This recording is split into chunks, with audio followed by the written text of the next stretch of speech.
Subscribe பண்ணுங்க. அப்படியே பக்கத்துல இருக்க பெல் ஐகானையும் பிரஸ் பண்ணுங்க.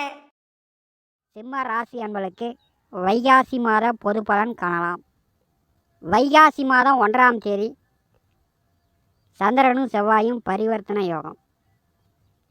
சிம்ம ராசி அன்பர்களுக்கு 4-12ஆம் வீட்டின் அதிபதி பரிவர்த்தனையில் நேசபங்க ராஜயோகம் அடைகிறார்கள். இந்த மாதம் பார்த்தீங்கன்னா உங்கள் வீட்டு அருகில் அல்லது நிலத்து அருகில் பக்கத்து காட்டுக்காரர்கள் வீடு கட்டுவதற்கோ நிலத்தை உழுவதற்கோ உங்களிடம் பக்கத்து காட்டுக்காரர்கள் பக்கத்து நிலத்துக்காரர்கள் வண்டி தடம் விடுங்க, கொஞ்சம் ஒத்தாசம் பண்ணுங்க அப்படின்னு சிம்மராசி என்பவரிடம் உதவி கேட்பதற்கான வாய்ப்புகள் கூடுதலாக உள்ளது. பக்கத்தில் இருப்பவர்கள் வீடு கட்டுறதுக்கு நீங்கள் தடப்பாத்தியம் விட்டு உதவி செய்வீர்கள். 4-12ஆம் வீட்டின் அதிபதி பரிவர்த்தனையில் இருப்பது பல பேருக்கு உதவி செய்யக்கூடிய அமைப்பு உண்டு. இந்த வைகாசி மாதம் பெரும்பாலும் யாரையும் நம்ப மாட்டீங்க. 12ஆவது வீட்டிலே செவ்வாய் இருக்கும்போது சிம்மராசி அன்பர்கள் வீட்டு மூலமோ வண்டி வாகனங்கள் மூலமோ அல்லது ஆடு மாடு மூலமோ செலவுகள் உண்டு.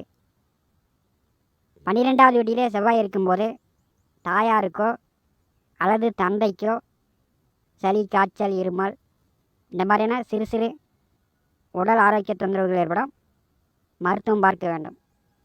வைகாசி மாதம் 25ஆம் தேதி ஜென்மராசிக்கு செவ்வாய் வருகிறார். ஜென்மராசியிலே கேது இருக்கிறார். கேது செவ்வாய் ஜென்மராசிக்கு வரும்போது கோங்கோமாக வரும். நிதானமாக யோசித்து முடிவெடுக்க முடியாது. மற்றவர்களை காயப்படுத்துகிற மாதிரி கோபப்படுத்துகிற மாதிரி நடந்து கொள்வீர்கள். வைகாசி மாதம் 25ஆம் தேதியிலிருந்து உடல் ஆரோக்கியத்தில் கவனம் எடுத்து கொள்ள வேண்டும். பெற்றோர்கள் உடல் ஆரோக்கியம் நன்றாக இருக்கும். சிம்ம ராசி அதிபதி தொழில் ஜீவன கர்மஸ்தானத்திலே 10ஆவது வீட்டிலே இந்த மாதம் செல்வது சிம்ம ராசி என்பதற்கு மிகவும் அற்புதமான அமைப்பு. கடந்த ஒரு வருடமாக 10ஆவது வீட்டிலே குரு அமர்ந்திருக்கும் போது வேலை தொழில் உத்தியோக ரீதியாக சிம்மராசி என்பர்கள் கடுமையாக பாதிப்படைந்திருப்பீர்கள். சில பேர் புதிய தொழில் தொடங்கியிருக்கலாம். அதிலே பற்றாக்குறையான வருமானம் தான் ஏற்பட்டிருக்கும். குரு 11ஆவது வீட்டிலே அமர்ந்திருக்கும் போது 10ஆவது வீட்டிலே சூரியன் வரும்போது இழந்த பதவி வேலை இந்த மாதம் உங்களை தேடி வரும். கடந்த காலம் வேலையிலிருந்து நீக்கினவர்கள், வேலையை விட்டுட்டு வந்தவர்கள் இந்த மாதம் மீண்டும் அதே வேலைக்கு போய் சேரக்கூடிய அமைப்பு உண்டு. புதிய வேலைக்கு முயற்சி செய்யக்கூடியவர்கள் புதிய வேலை கிடைக்கும். இழந்த பதவி பொறுப்பு இந்த மாதம் தேடி வரும். அரசு மூலம் உதவிகள் உண்டு. அரசியல் கட்சி தொடர்பில் இருப்பவர்களுக்கு புதிய பதவி தேடி வரும். எதிரிகள் பகையாளி தொல்லைகள் நீங்கும். தொழில் சார்ந்து வேலை உத்தியோகம் சார்ந்து போட்டி பொறாமை இல்லாமல் சிம்மராசி என்பர்கள் முன்னேற்றம் அடைவீர்கள். 11ஆவது வீட்டிலே குரு வரும்போது திருமண வயதில் உள்ளவர்கள் முதல் தாரமான சரி 2ஆம் தாரமான சரி இந்த வைகாசி மாதம் வரன்னு பார்த்தீங்கன்னா வரன் செட் ஆகும். வைகாசி மாதம் பிற்பாதிய திருமணம் செய்யக்கூடிய வாய்ப்புகள் உண்டு. புதன் வீட்டில் குரு வரும்போது 2 தொழில் 2 வருமானம் 2 சம்பாத்தியம் பெறக்கூடிய அமைப்பு உண்டு. அதாவது புரோக்கர் கமிஷன் தரகு தொழில் செய்யக்கூடியவர்களுக்கு மிக பிரமாதமாக இருக்கும். ரியல் எஸ்டேட் தொழிலெலாம் இந்த வைகாசி மாதம் மிகச்சிறப்பாக இருக்கும். வைகாசி மாதம் 2ஆம் தேதி வரை 9ஆவது வீட்டிலே புதன், பாக்கியஸ்தானத்திலே புதன் இருக்கும்போது தந்தையாருடைய கட்டுப்பாட்டில் இருப்பது போல் இருக்கும். வீண் அலைச்சல், தந்தை வழியில் அசிங்க அவமானப்படக்கூடிய நிலையெல்லாம் இருக்கும். வைகாசி மாதம் 2 முதல் 19 வரை தொழிற்ஸ்தானத்திலே சூரியனுடன் புதன் கூட்டு சேர்கிறார். வேலை உத்தியோகம் பார்க்கக்கூடியவர்களுக்கு மிகச்சிறப்பான காலகட்டம். சுய தொழில் செய்யக்கூடியவர்களுக்கு நல்லா வருமானம் பார்க்கலாம். புதன் சூரியன் 10வது வீட்டில் கூட்டணி சேரும்போது விளையாட்டு போட்டி பந்தயங்களில் வெற்றி பெற்று பரிசு பதக்கம் வாங்கக்கூடிய அமைப்புண்டு. அதே மாதிரி வேலை தொழில் உத்தியோகத்தில் இருப்பவர்களுக்கு பரிசு பதக்கங்கள் கிடைக்கும். வைகாசி மாதம் 19ஆம்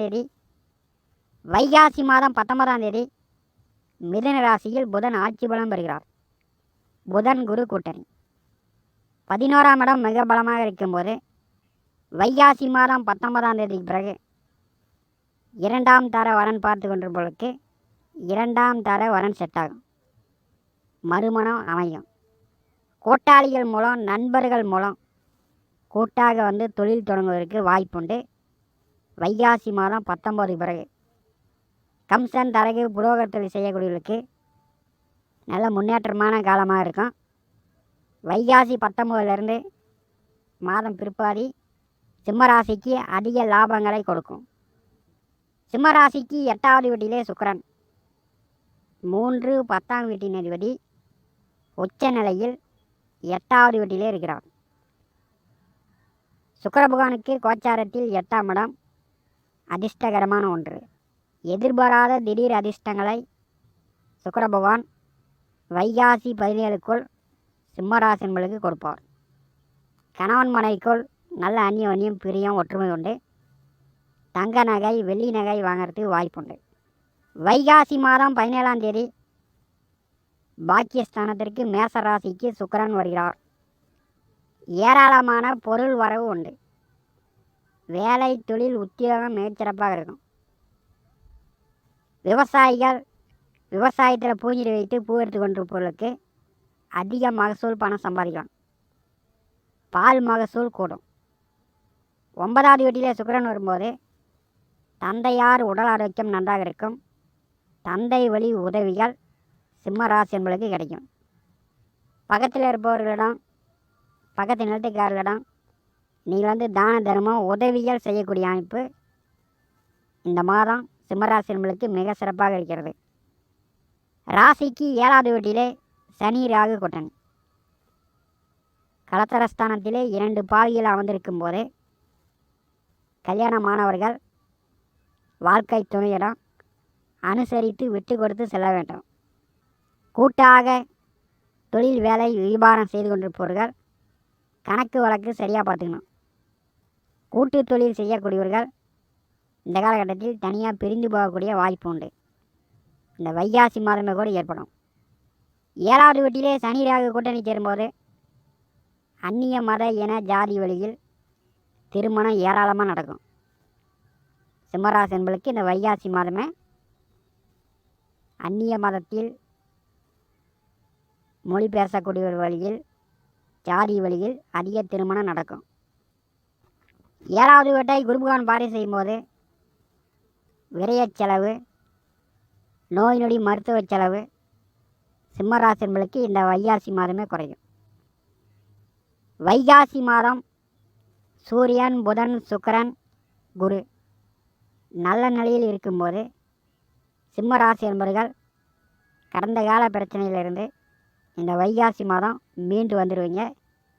இழந்த பதவி வேலை இந்த மாதம் கிடைக்கும். மிகச்சிறப்பான காலகட்டம்.